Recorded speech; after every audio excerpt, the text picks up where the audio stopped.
नमस्कार साथियों, आशा करता हूँ कि आप सभी बहुत अच्छे होंगे, अपना ध्यान रख रहे होंगे इस कोविड की सिचुएशन के टाइम पे। मैं ये वीडियो इसलिए लेके आया हूँ, बहुत ज़रूरी समझता हूँ इस वीडियो को लेके आने के लिए, क्योंकि बहुत ही सुखद खबर है अपने आप में देने के लिए। ठीक है, बहुत ही अच्छी खबर आई है डीआरडीओ की तरफ से। आपने डीआरडीओ का नाम सुना ही होगा, एक one of the finest institute है इनसाइड इंडिया। ठीक है, defence research development organisation, DRDO. जी हाँ, वही डीआरडीओ की बात कर रहे हैं जो मिसाइल आप देखते हो कि आज डीआरडीओ ने इस मिसाइल का टेस्ट किया। हमारे माननीय रक्षा मंत्री जो राजनाथ सिंह जी हैं, जो ट्वीट करके जानकारी देते रहते हैं, डीआरडीओ भी जानकारी देता रहता है कि ये लॉन्च हुई। तो एक मेडिसिन, एक एंटी कोविड ड्रग जो है इन्होंने डेवलप की है, और drug controller general of India, हाँ, जिसकी हम लोग बात कर रहे हैं, डीसीजीआई। याद है आपको कि मैंने बहुत पहले आपको बताया था कि डीसीजीआई कौन बंदा है? सीडीएसयू के हेड हैं, जो कि ड्रग के बैन और अप्रूवल में काम करते हैं, फाइनल अथॉरिटी है ये, drug controller general of India. अगर आप फार्मेसी से हैं तो डीसीजीआई बनने की प्रबल संभावना आपके पास है, एक्सपीरियंस से आप डीसीजीआई बन सकते हैं। तो जो सुखद देने वाली खबर वो ये है कि डीआरडीओ ने एक दवा डेवलप की है जिसको 2DG के नाम से है। पूरा नाम है उसका 2-डीऑक्सी डी ग्लूकोज, 2-डीऑक्सी डी ग्लूकोज। मैंने बोर्ड पे यहाँ लिखा हुआ है, लेकिन शायद मैं फ्रंट कैमरे से रिकॉर्ड कर रहा हूँ तो शायद आपको ना दिख रहा हो या उल्टा दिख रहा होगा। तो उसका नाम है 2-डीऑक्सी डी ग्लूकोज। जी हाँ, इसमें नाम में लिखा हुआ है डी ग्लूकोज, यानी कि ये ग्लूकोज से मिलता जुलता है। तो ग्लूकोज से मिलते जुलते को हम लोग फार्मेसी में क्या बोलते हैं? ग्लूकोज एनालॉग, ग्लूकोज जैसा ही। लेकिन खास बात यह है कि ग्लूकोज जैसा दिखता है, लेकिन ग्लूकोज का काम क्या होता है? आपके ब्रेन, आपकी बॉडी, हर चीज़ को एनर्जी प्रोवाइड करना। लेकिन ये एनर्जी प्रोवाइड नहीं करता है उसी जैसा, जिसको कहते हैं हम लोग हिंदी में ना, बहुरूपिया है ये ग्लूकोज का। तो ग्लूकोज का एनालॉग है, जिसको साइंटिफिक लैंग्वेज में हम लोग बोलते हैं। लेकिन ग्लूकोज एनर्जी देता है, ये एनर्जी नहीं देता है। ठीक है, आप कहते होगे कि एनर्जी क्यों ज़रूरत है, सर रिक्वायर्ड है? एनर्जी इसलिए ज़रूर रिक्वायर्ड है, चाहे बैक्टीरियल के ग्रोथ के लिए, चाहे वायरस के ग्रोथ के लिए, चाहे हमारे सेल के ग्रोथ के लिए, बहुत ही ज़रूरी है ग्लूकोज, क्योंकि मेजर सोर्स ऑफ एनर्जी है। तो अब एक एक कॉन्सेप्ट आप लोग इस चीज़ को समझ लीजिए, इसको रीपर्पजिंग से बनाया गया। रीपर्पजिंग का मतलब ये मॉलिक्यूल नया नहीं है, इस पे कैंसर के उस पे काम हो चुका है। जैसे पहले इस पे काम हो रहा था, ग्लाइकोप्लास्टोमा पे काम हो रहा था। ठीक है, तो ये कैंसर मॉलिक्यूल था, यानी कि एंटी कैंसर के तौर पे यूज़ हो रहा था ये ऑलरेडी, लेकिन इसमें फिर रीपर्पजिंग किया गया। जैसे आपको याद हो स्टार्टिंग में जब ट्रम्प साहब ने धमकी दी थी हाइड्रोक्सी क्लोरोक्विन के लिए कि अगर नहीं देंगे तो ये कर देंगे। तो हाइड्रोक्सी क्लोरोक्विन क्या है? एंटी मलेरियल ड्रग है, लेकिन उसको टेस्ट करके पता लगाया गया कि नहीं, ये कोविड-19 में काम कर रही है।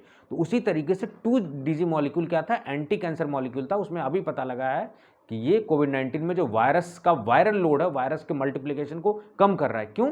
क्योंकि उसको इनहिबिट कर रहा है। ठीक है, तो इसको जरा हम लोग डिटेल में समझते हैं। ठीक, डीआरडीओ द्वारा डेवलप हुआ, और डीआरडीओ की एक लैब है। डीआरडीओ अपने आप में एक बहुत बड़ी संस्था है, लेकिन इसकी डिफरेंट डिफरेंट लैब है। तो उस लैब का नाम आपसे शेयर करूं मैं, institute of nuclear medicine and allied sciences. Institute of nuclear medicine and allied sciences.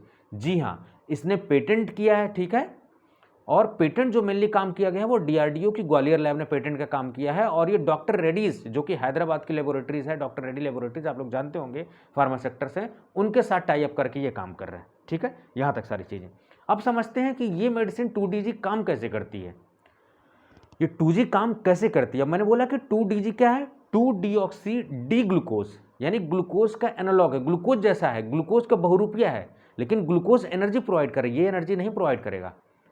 कैसे ये काम करता है? अब देखो, जो वायरस होता है, वायरस को शरीर में बढ़ने के लिए वायरस मल्टीप्लाई करता है। तो वायरस को मल्टीप्लाई होने के लिए खाना पानी तो चाहिए। तो जब खाना पानी, उसको माहौल मिलेगा पूरी बॉडी में, तो वो ग्रो करेगा, और जब ग्रो करेगा तो वायरल लोड बढ़ता है। ठीक है, तो आप बताना कमेंट बॉक्स में कि हमारी बॉडी में जो वायरस का लोड, अभी आप देखते होगे एक सीटी वैल्यू करके आ, क्या सीटी वैल्यू ही नाम है या कुछ भी है? कमेंट बॉक्स में आप कमेंट करके मुझे बताना। ठीक है, वायरल लोड किस वैल्यू से हम लोग नापते हैं। ठीक, तो ये बेसिकली क्या करता है कि जो आपकी इन्फेक्टेड सेल्स होंगी कोविड से, जो SARS-CoV-2 वायरस है और कोविड-19 डिसीज है, तो जब वायरस किसी सेल्स को बॉडी के इन्फेक्ट करेगा, तो इन्फेक्ट करने के बाद उस बॉडी सेल के अंदर एंट्री मारता है। ठीक है, वो ओरली भी हो सकता है, ओरल रूट से भी, वो नेजल रूट से भी एंट्री मार सकता है। ठीक है, जाने के बाद वो मल्टीप्लाई करने लगता है बॉडी में। क्यों मल्टीप्लाई करता है? सेम जैसे आपकी सेल मल्टीप्लाई करती है, ग्लूकोज जरूरत, एनर्जी की जरूरत होती है, उसी तरीके से इसको भी एनर्जी की जरूरत होती है। लेकिन इसको ये नहीं पता कि ग्लूकोज का बहुरूपिया है, ये ग्लूकोज एनालॉग है। तो ये उसको समझ के एब्जॉर्ब करने लगता है। कोई भी चीज़ अगर सोच लीजिए, कोई बंदा बहुत भूखा है, तो उसको जल्दी जल्दी एनर्जी लेने की। तो अभी वायरस को क्या चाहिए, मल्टीप्लाई करने के लिए, क्योंकि वायरस की टेंडेंसी बहुत तेज मल्टीप्लाई करना, उसको भूख लगी, भूखा शेर है बिल्कुल एकदम वायरस, ठीक है। तो वायरस को खाने के लिए उसको चाहिए ग्लूकोज, लेकिन उसको नहीं पता कि ये ओरिजिनल वाला ग्लूकोज नहीं, ये तो ग्लूकोज का बहुरूपिया है, एनालॉग है, ठीक है। तो जैसे ये इंटेक करेगा सेल को, और सबसे खास बात है कि ये सेलेक्टिवली इंटेक करता है। ज़्यादातर सारे सेल में ग्लूकोज आता है, लेकिन जो कोविड वाली सेल, कोविड अफेक्टेड सेल्स होती हैं SARS-CoV-2 वायरस से, वो जल्दी इसको इंटेक कर लेती हैं, जल्दी इंटेक करती हैं। उसके बाद जैसे अंदर जाता है एनर्जी देता नहीं है, वायरस मर जाता है, और वायरस जैसे मरेगा उसका मल्टीप्लिकेशन रुक जाएगा, वायरल लोड कम हो जाएगा, और आप बिल्कुल स्वस्थ होने लगोगे। और यहाँ तक कि हॉस्पिटलाइजेशन की भी नौबत नहीं आती है। तो मॉडरेट टू सीवियर पेशेंट के लिए किया गया है, ठीक है। और ऑक्सीजन की कमी को भी डिक्रीज कर देता है ये सब भी स्टडीज आ चुकी हैं। तो ये सारी चीज़ें कैसे काम करता है वो भी मैंने डिस्कस किया, DRDO ने डेवलप किया है, उसके बारे में भी मैंने बात किया है। और इसको इमरजेंसी अप्रूवल के लिए अप्रूव कर दिया गया, किसके द्वारा, ड्रग का इंडिया में अप्रूवल या बैन कौन करता है, DCGI, drug controller general of India. किसका मुखिया होता है, मैंने आपको बताया हुआ था, जो बच्चे मेरे जुड़े हुए हैं, CDSCO, ठीक है। अब ये हॉस्पिटल ड्यूरेशन को भी कम कर दे रहा है। रही बात साइड इफेक्ट की, तो साइड इफेक्ट, कोई मेजर साइड इफेक्ट अभी नहीं देखा गया है, बहुत ही कम साइड इफेक्ट है, मतलब इतना कम है कि इसको नोट भी नहीं कर पाए हम लोग, ठीक है। तो साइड इफेक्ट काफ़ी कम है। उसके अलावा अब आप ये समझ लो कि कुछ लोग कह रहे होंगे क्या सर ये मेडिकल शॉप पे मिल जाएगा, तो मैं आपसे रिक्वेस्ट कर रहा हूँ कि अभी मेडिकल शॉप पे नहीं मिलेगा, क्योंकि इमरजेंसी यूज़ के लिए अप्रूवल हुआ है।